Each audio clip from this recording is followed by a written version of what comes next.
Have you ever wondered what if Yuji, Megumi, and Nobara were reborn into the past, with every single memory of the future intact? Every fight, every loss, every moment they wished they'd done something differently, every friend they couldn't save, every enemy they underestimated, all of it carried forward. Now imagine those three kids who already changed the world once, who already paid every possible price the Jujutsu world could demand, getting the chance to do it again. Let's find out how they do it. The story begins after the births of our main characters, each carrying the full weight of a previous life into a body that hasn't yet learned to walk. Yuji Itadori lies in a crib somewhere and runs through everything he knows. Sukuna's fingers, Kenjaku's plan, Mahito, the culling games, the prison realm, the entire architecture of a catastrophe that hasn't happened yet, playing in his memory like a film he's already seen. Megumi Fushiguro, somewhere across the city, does the same thing, more quietly, more methodically, already building the plan before he can properly form words. And Nobara Kugasaki, wherever she is, takes stock of everything and decides that things are going to go differently this time. The years pass. They begin training, not in the frantic way that the first timeline demanded, but deliberately, with specific goals, targeting the precise gaps in their abilities that cost them in the fights they remember losing. Megumi begins taming his Shikigami one by one, earlier than any student his age should be capable of. Yuji works on his physical conditioning until he operates at levels that border on heavenly restriction,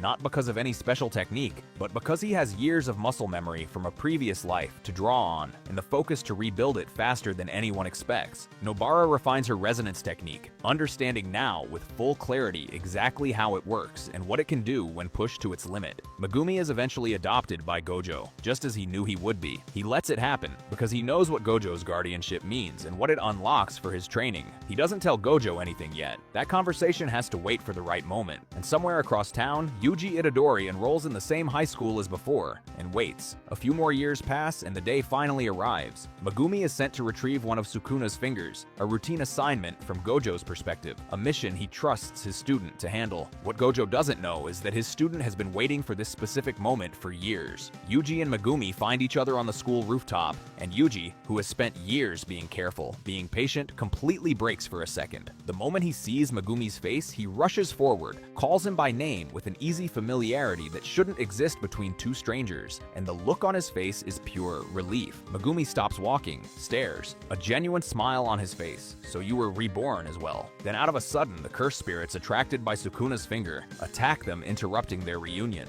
But this time, Megumi is stronger than he was before. He summons the divine dog totality that tears through all the cursed spirits in a single instant. Unlike last time, the finger is secured as Sukuna wasn't reincarnated into the world, but standing there, holding one of 20 cursed objects that hold the single greatest threat to every living person on the planet. They face the first real problem this timeline presents. They know the fingers can't be destroyed. They know that Yuji was born already carrying one sealed inside him, Kenjaku's insurance policy, the one he built into the design before any of this started. They know that the culling games exist as a mechanism to forcefully incarnate Sukuna when enough conditions are met, and that Megumi is the one-in-a-million vessel that Sukuna has been waiting for. They know all of this. What they don't know yet is how to stop it. At least not yet. Yuji suggests the obvious answer. He eats all the fingers and becomes a cage for Sukuna. It's the same logic as the original timeline. Megumi shuts it down, because this time he knows what that leads to. He knows that Sukuna having access to Yuji's memories makes him exponentially more dangerous, a king of curses who understands the modern world, who knows every player and every weakness, who can plan from inside the vessel rather than simply reacting. They can't let Sukuna reincarnate in either of them. Their immediate problem is the culling games, a deadline hanging over everything. If Sukuna isn't voluntarily housed before the games begin, the ritual incarnates him into Yuji by force anyway. They need a better plan, but for now all they can do is sharpen their skills. Megumi returns to Gojo along with Yuji. He introduces his friend to him, and Gojo sees in Yuji great potential as a sorcerer after putting Yuji to the test and seeing him land a black flash. Sometime after, when Nobara Kugasaki arrives at Jujutsu High, Yuji is ready to throw his arms around her immediately. Megumi puts a hand on his shoulder before he can move. He's not certain she'll remember. They can't assume it. They take her to a cafe, sit across from her, and Yuji stares at her face with an expression she finds immediately and deeply suspicious. She asks him why he's staring. He tells her she looks weird without her eye patch. Megumi puts his face in his hand, and Nobara understands it immediately. So you two idiots came back as well? They tell her everything that happened so far, and later she confirms what they hoped. She is at least as strong as she was at the end of the first timeline. The years of her own private training have paid off. The resonance technique is sharper. Her control is better. She is ready, and so they create a plan. They will use every moment they have before the Culling Games deadline to train, to grow, and to gather Sukuna's fingers without feeding them to Yuji. Their priority is destroying Mahito, because Mahito is the cornerstone of Kenjaku's strategy. Remove him, and the plan built around the Culling Games begins to collapse, and so they train.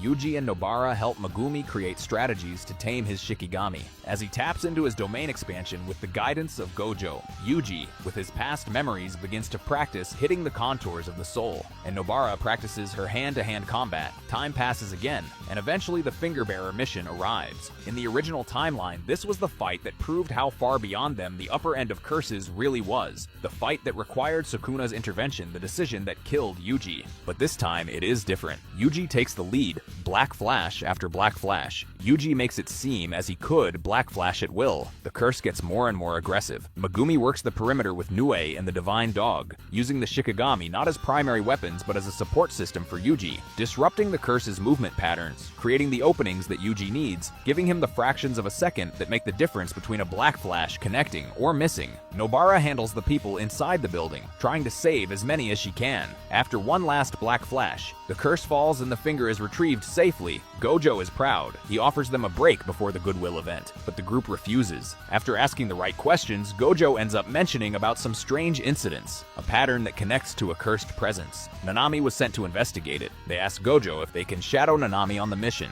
Gojo, who sees 3 students pushing aggressively toward experience and considers it a good sign, agrees. There is a suspect behind the cases, so as Nanami tries to discover some more clues, the group is sent after Junpei. Some days pass. They conquer Junpei's trust, and then comes the day that should change Junpei's life. They split up at the right moment. Nobara goes to Junpei's house to collect the finger that Mahito had planted there. While Megumi and Yuji find Junpei, they tell him the truth about Mahito, all of it. Junpei can't believe that Mahito would do such a thing. And then Nobara arrives, finger in hand, curses streaming in behind her. The group dispatches them in seconds. Junpei watches them work, watches the thing they told him would come exactly when they said it would. And then he looks at the finger and looks at them and understands that the person he trusted has been engineering his life toward a specific ending. Furious with Mahito, Junpei asks them what he needs to do. The plan they propose is complicated. It requires Junpei to walk back into Mahito's orbit knowing what Mahito is, to perform the role of a grieving, vengeful boy being shaped into a weapon. It also requires him to make a binding vow at the critical moment, one that will strip the lethal potential from his Shikigami's venom and convert it into something that paralyzes the prey instead of killing. The school incident unfolds almost like before. The controlled chaos, the students falling under the venom, the moment where it all seems to be going exactly the way Mahito designed it. And then Yuji arrives. Mahito, holding one of Sukuna's fingers, tries to leverage Yuji to make a binding vow, saving everyone in return for Yuji becoming Sukuna's vessel. With Junpei by his side, the threat is clear. Agree to the vow conditions or watch everyone die. Yuji hits him before he finishes the sentence, sending him across the hallway. Mahito smiles, shouting that Yuji can't hurt him, but then he feels the damage that his punch made. He realizes that Yuji can damage his soul. With this realization, Mahito takes the fight outside, but he wasn't expecting to find Megumi and Nobara already positioned,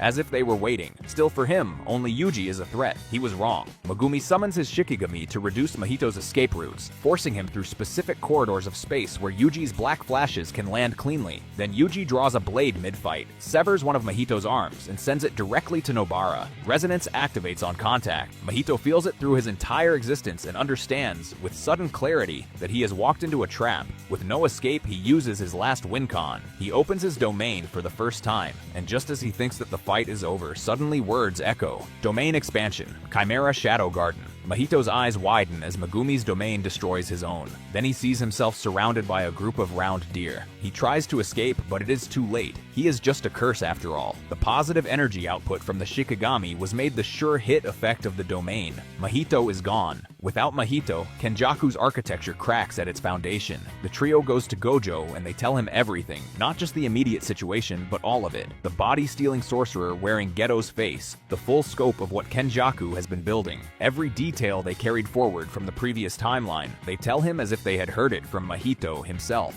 Gojo listens and understands the problem, and so the strongest sorcerer alive goes hunting. Kenjaku doesn't survive the encounter. Neither do the remaining disaster curses. Peace arrives for a while. The school games come and go. The world continues, stitched back together at every seam that the original timeline tore open. But Sukuna's fingers still exist. 19 of them, gathered, secured, locked away. But they know that they must deal with Sukuna. It may not happen now, but as long as the fingers exist, there is always a possibility that the King of Curses will be reborn. They go to Gojo with the final plan. Yuji eats the fingers. All 19 remaining. He surrenders control of his body deliberately, willingly, giving Sukuna the opening to fully incarnate, because they need Sukuna out in the open, fully manifested where he can be fought, where he can be ended. What Sukuna doesn't know is what's waiting for him. After consuming all the fingers, the Sukuna is reborn as the first thing he sees is the strongest sorcerer of today. Smiling, Gojo and Sukuna, meeting for the first time, begin fighting. Domain after domain. Sukuna is a genius, and his open domain proves to be a threat to Gojo, but he plays it safe,